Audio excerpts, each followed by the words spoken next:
Welcome everyone to the meditation service. Between sunbeam and shadow, the great mystery unfolds. Make life your treasure.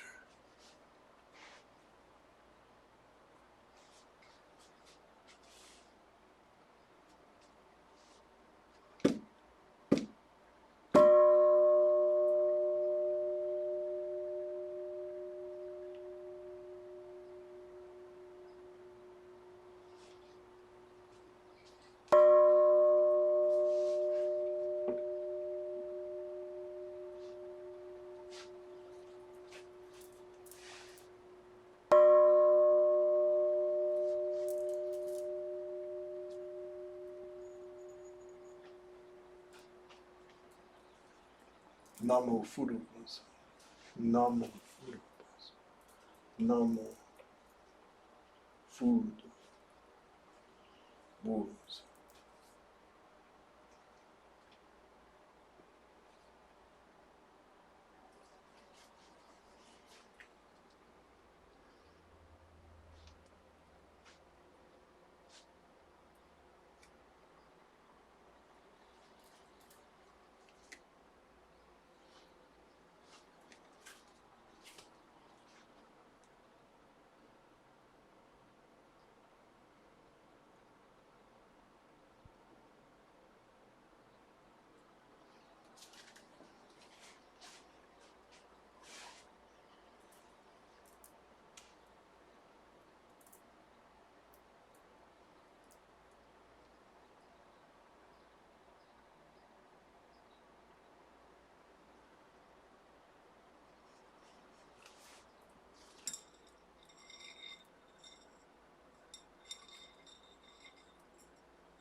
Let us celebrate the liturgy of the day. Let us share the peace.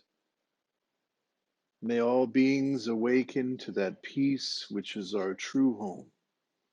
Let us take refuge. I take refuge in the ground of being, within which I live and move and breathe. Let us make the accord. I take sanctuary in the heart of being, accepting all of my delusions in thought, word, or deed, born of ignorance, hatred, and greed. Let us give thanks.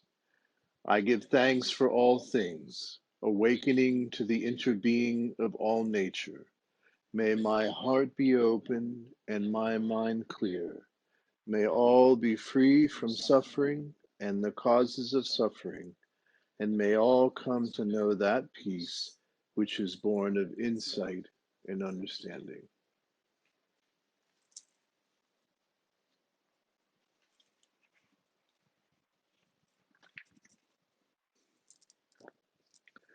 Since it is the practice of enlightenment, that practice has no beginning. And since it is enlightenment within the practice, that realization has no end.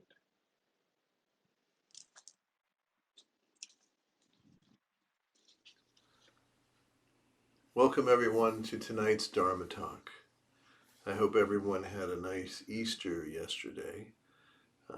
I enjoy the American holiday of Easter, and I hope you did too, with lots of good food and chocolate, and maybe a deviled egg or two. And I just wanted to say that, it's interesting when we look at the different seasons that we go through each year, how each of the faith traditions of the world seem to have services or liturgical observations. And of course, we have Christians observe Easter as a spiritual holiday. There is Passover with the Jewish tradition, Ramadan with the Islamic.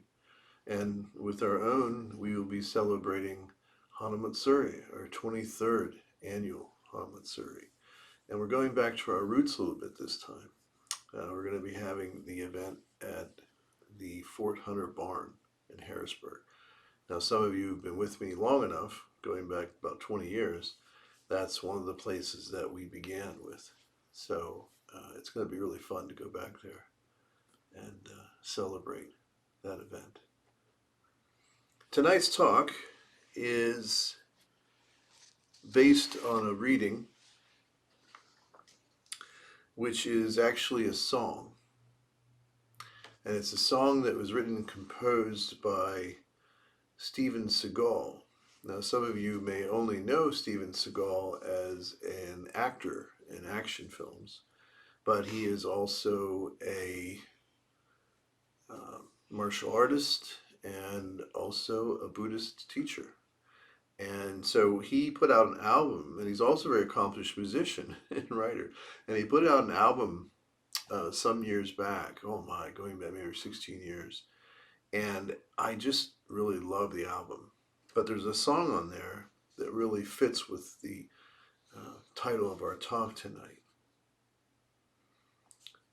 And the title of our talk tonight is, Why Do We Resist Resolving Our Problems and Seem to Stay Stuck in Our Conditioned Ruts? Why does that seem to be the case? So here is the reading from the song by Steven Seagal, The Long Way Around.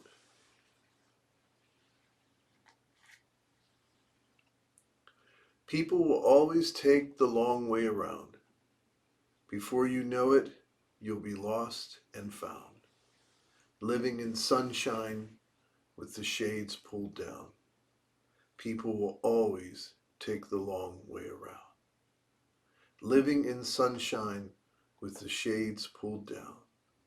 People will always take the long way around.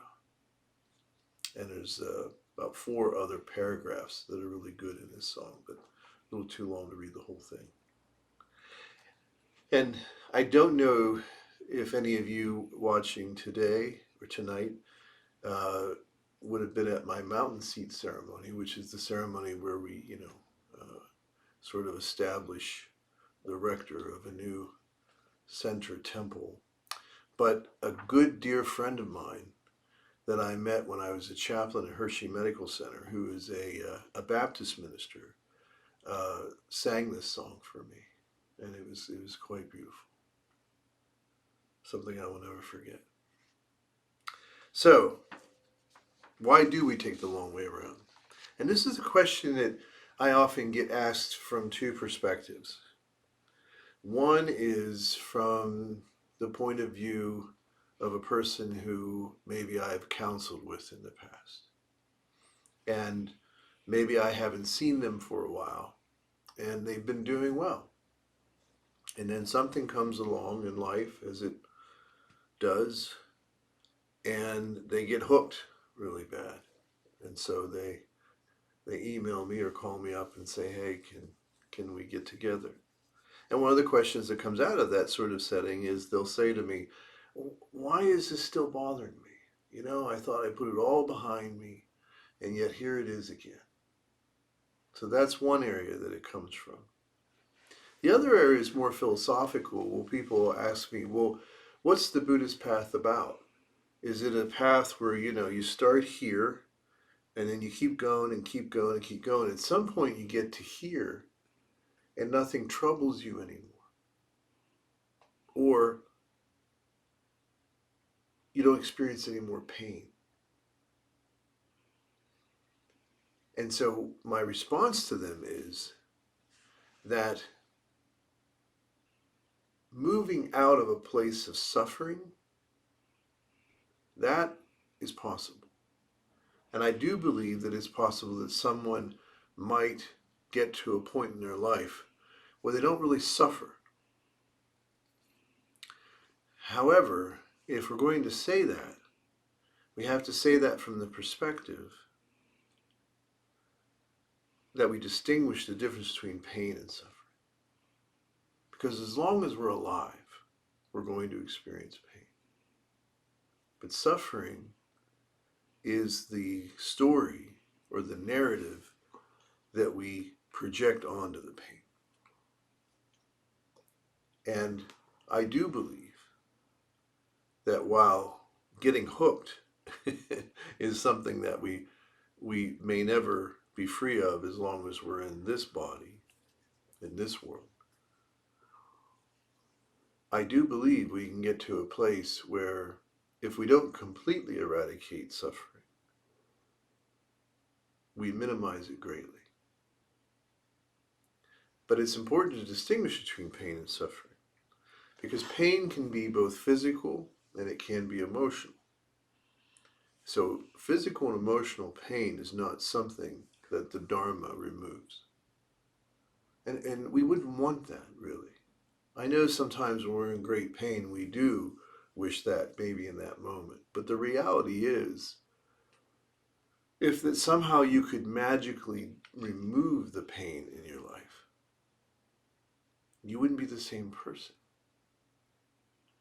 And as I've often said to folks, if pain is the price I pay for loving much, then I would rather experience that pain than not know that love and that intimacy.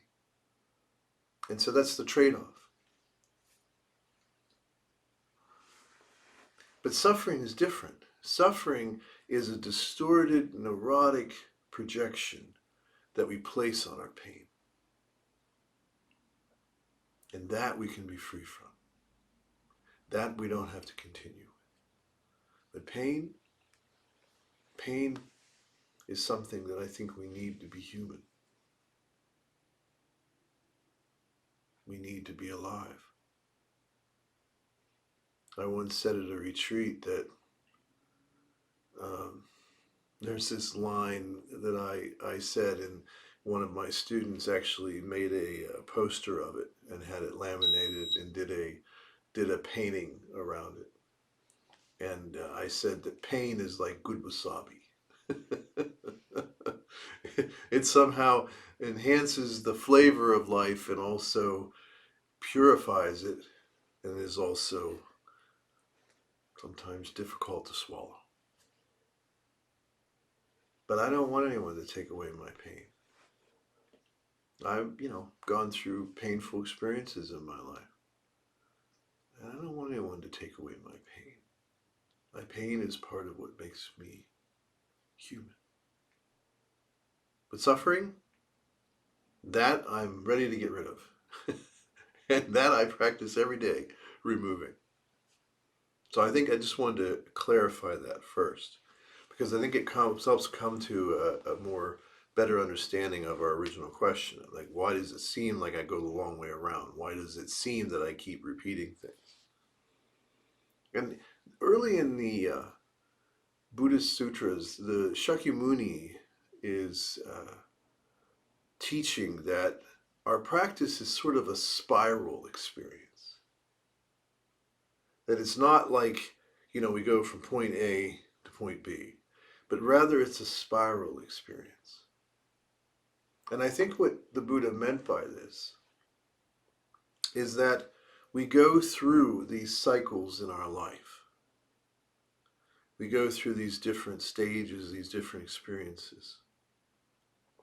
And each time we go through them, if we are on the path of practice, if we are sincerely on the path of practice, we go through these spirals and we repeat certain seasons. And it's just like the way that in our Book of Common Meditation, we celebrate the different seasons that we experience.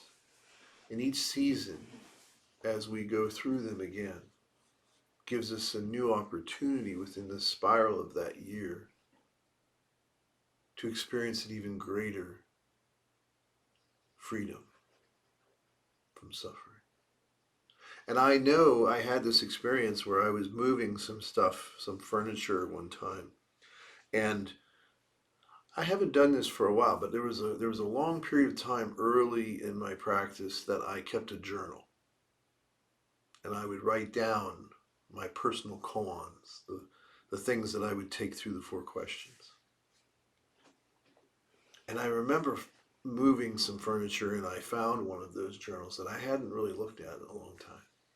So when I had a moment, I sat down and I opened it up and went through it. Wow.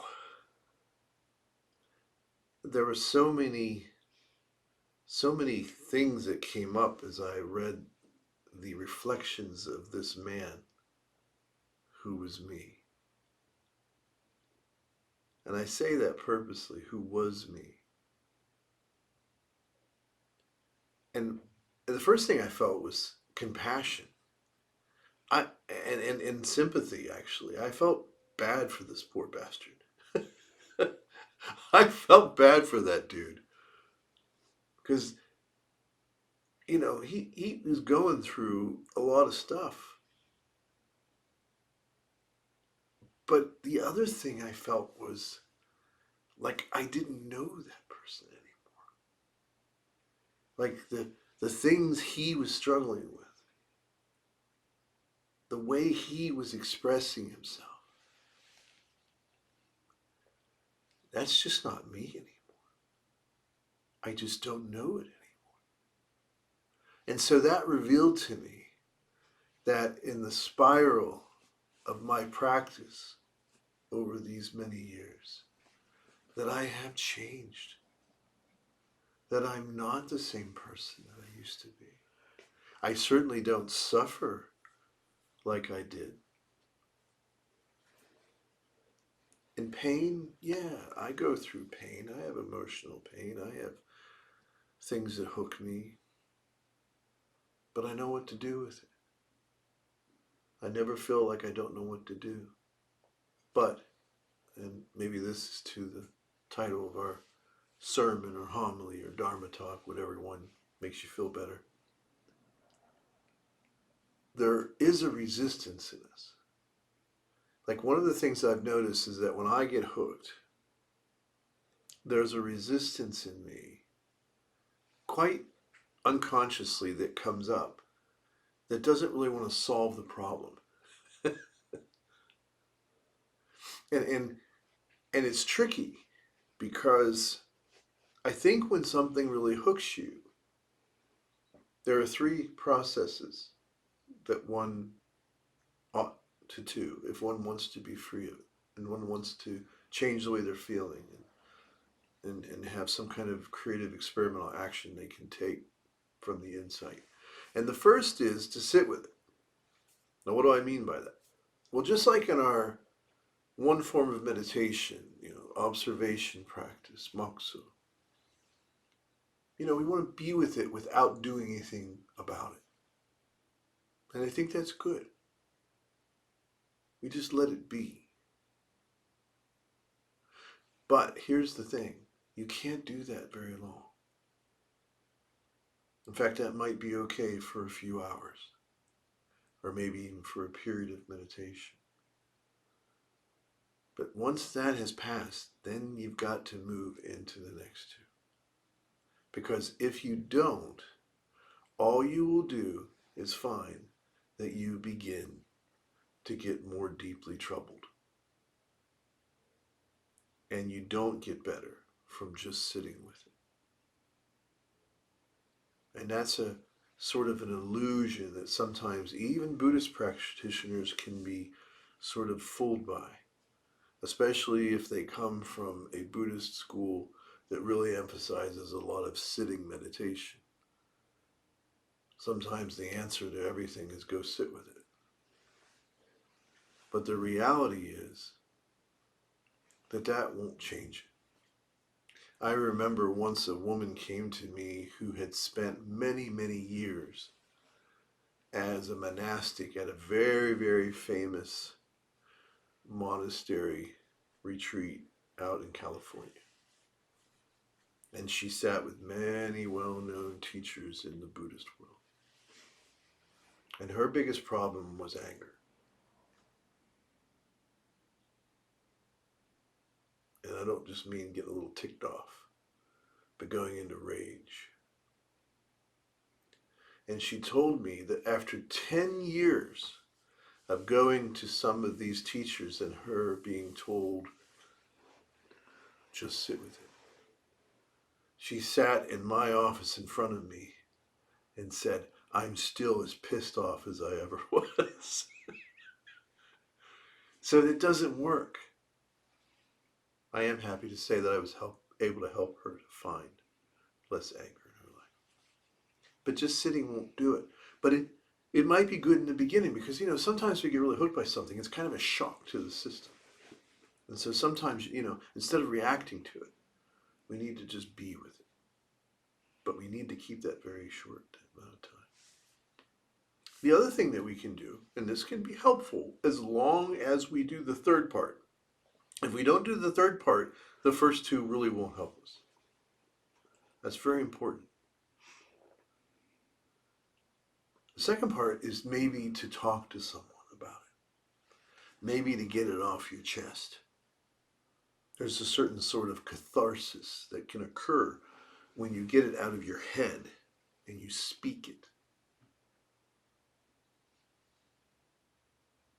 And you know how we always use the number of 1 to 10 to sort of discern how strong something is. And we do that as a way of bringing the left and right hemispheres into oneness. If the number is 5 or under, sitting with it and just talking about it might actually be enough. But if it's over 5, it will not be. And you will just end up with a pervasive pain. So, yes, it can be good to talk about it. It can be good to get something out of your head and off your chest.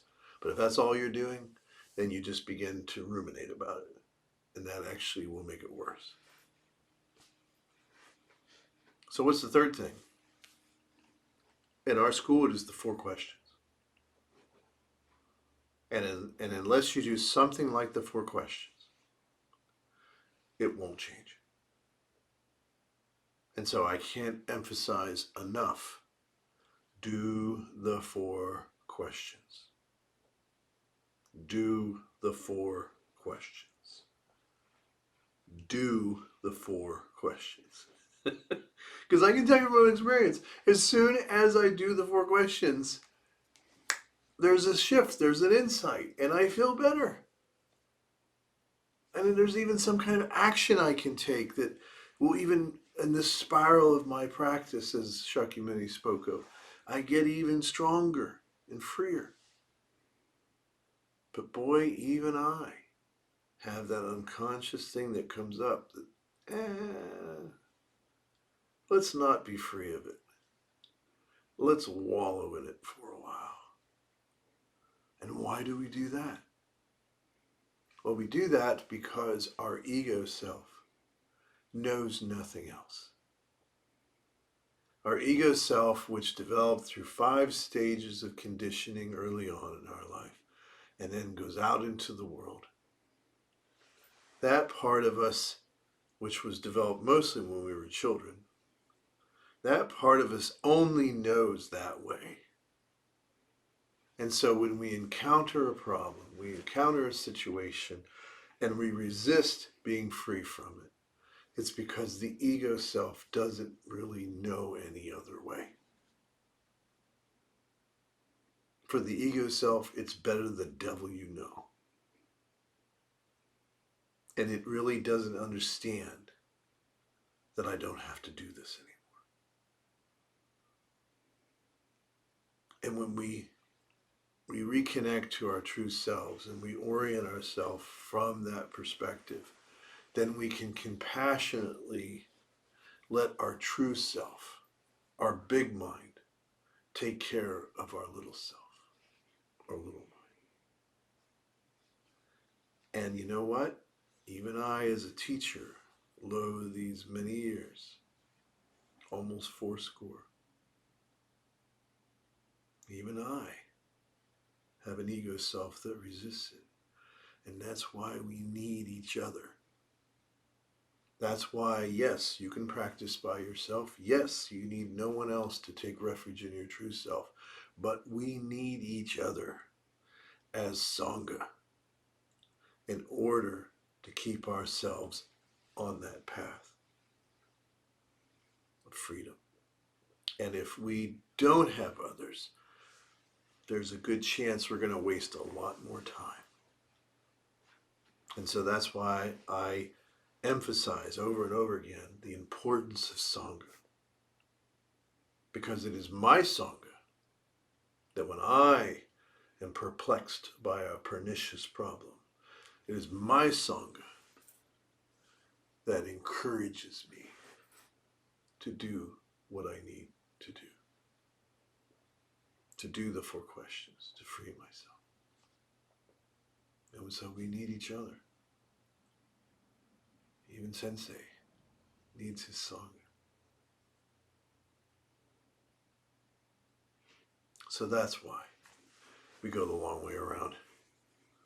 That's why we often find ourselves, as I said, stuck in the same condition ruts. It's because the ego self doesn't know any better. But that's why we can't let the ego self be in charge of our lives. It did the best it could and it helped us survive, but that's it. And now we live to let it be free. Give it a break. I call it Big Tony and Little Tony. Give Little Tony a break. Let Big Tony take over.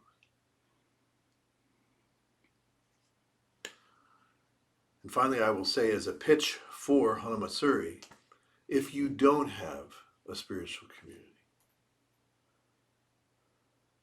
then consider making our Sangha your spiritual home. Because I can promise you, if you commit to us, we will help you in ways you cannot imagine. And we need each other. So, if you haven't joined a spiritual community, or you're looking for one, or you realize you need one, please reach out to us. We're here to help.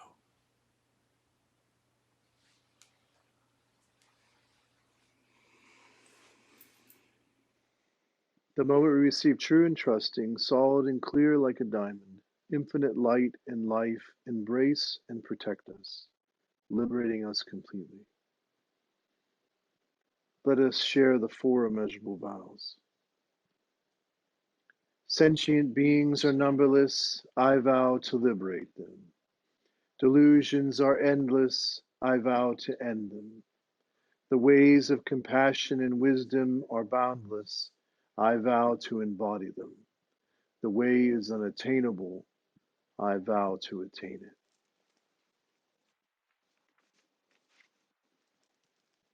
Let us take the precepts for the community of the vow. I allow my true self to manifest in all aspects of life. I take complete responsibility for my own life and all of my actions. I affirm my personal being and acknowledge it as a path to awakening and freedom. I embrace all aspects of my personal being, including my shadow, so that they may be transformed. I affirm an attitude of openness to my true self, even in the midst of suffering. We will now go into the offering of incense. I encourage you to offer incense at your home altars, and we will chant while the offering is being made, and then we will spend some time abiding quietly in our true state.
knowing that we never truly practice alone or merely for ourselves. Let us recite together the Bodhisattva's Gata. We dedicate this practice to the welfare of all beings throughout space and time. May it always be so. Namo Amida Butsu.